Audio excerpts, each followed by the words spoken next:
The North Korean leader struck an unusually conciliatory note in his annual New Year's Day address, declaring his hope for a peaceful resolution with our southern border.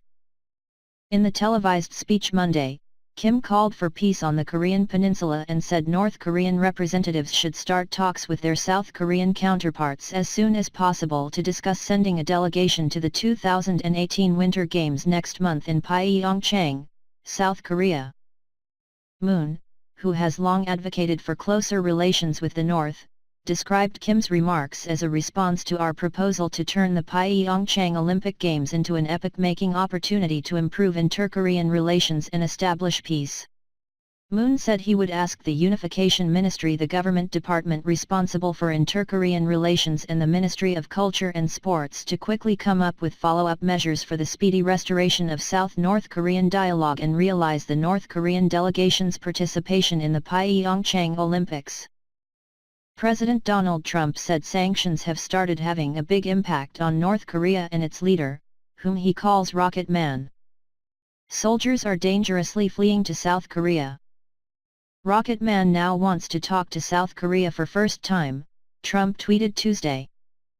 Perhaps that is good news, perhaps not, we will see. Kim's comments appear to have galvanized efforts within Moon's administration to secure North Korea's participation in the Games.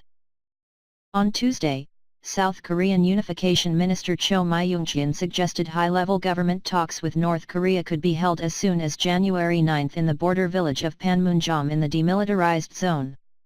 The government proposes the North to hold high-level, inter-Korean government talks at the Peace House of Panmunjom in consideration that the Winter Olympics is about a month away and to discuss related matters such as the participation of North Korea's delegation in the Pyeongchang Olympics, Cho said during a press briefing in Seoul. Cho added his government would remain open to suggestions as to the timing, venue, and format of any future dialogue with the North. North Korea has yet to respond to the offer. China's Ministry of Foreign Affairs welcomed the efforts from both the North and South to improve relations. Moon has championed the 2018 Winter Olympics, set to begin February 9, as a possible means of easing tensions on the Korean peninsula. In an interview with CNN in November, the South Korean leader described the Games as an opportunity for inter-Korean peace and reconciliation, and expressed his hope that the North would participate. The Games are due to take place 30 years after Seoul hosted the Summer Olympics, a turbulent era in which a number of nations including North Korea boycotted the event. To date, only 2 North Korean athletes have qualified for the Games: pairs figure skaters Ryum Tae-ok and Kim Joo-sik. However, the country's National Olympic Committee did not meet an October 30 deadline to accept their spot. There has been talk of the International Olympic Committee granting an additional quota, something previously proposed by Choi Moon-soon, governor of the Gangwon province that will host the Winter Games. Follow-up measures: Kim's sudden willingness to reach out to the South has surprised analysts, leading to suggestions it may be part of a strategy to drive a wedge between Seoul and Washington. Roger Baker, vice president of strategic analysis for the intelligence firm Stratfor, told CNN that Kim may be seeking to exploit Seoul's sense of insecurity by enlisting it in pushing back against tighter U.S. containment. By suggesting North Korea will send a delegation to the Olympics, the North may also add impetus to the South's offer to delay joint defense exercises with the U.S., and may add to some of the differences between Seoul and Washington in coordinated North Korea policies, said Baker, referring to Moon's comments to NBC in November hinting at the possibility of delaying joint military exercises with the U.S. until after the Olympics.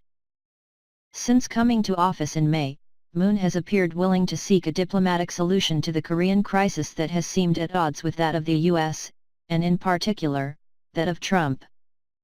In September, Trump accused Moon of seeking appeasement with North Korea following the successful completion of Pyongyang's 6th and most powerful nuclear test. Moon's stance has been compared to the so-called Sunshine Policy of the liberal governments of 1998 to 2008.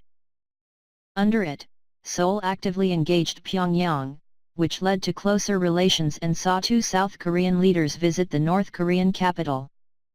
However, the approach failed to halt North Korea's nuclear weapons program.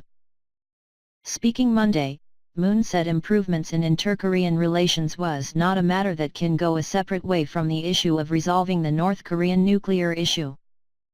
I also asked the Foreign Ministry to closely consult with our allies and the international community to push for both an improvement in inter-Korean relationship and the resolution of the North Korean nuclear issue at the same time, he said.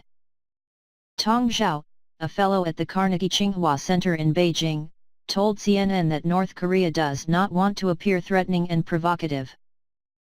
He, Kim, wants to convince the international community that his nuclear weapons are purely for self-defense and wants to have a negotiated solution with the United States on the basis that he gets to keep its nuclear deterrent capability, he said.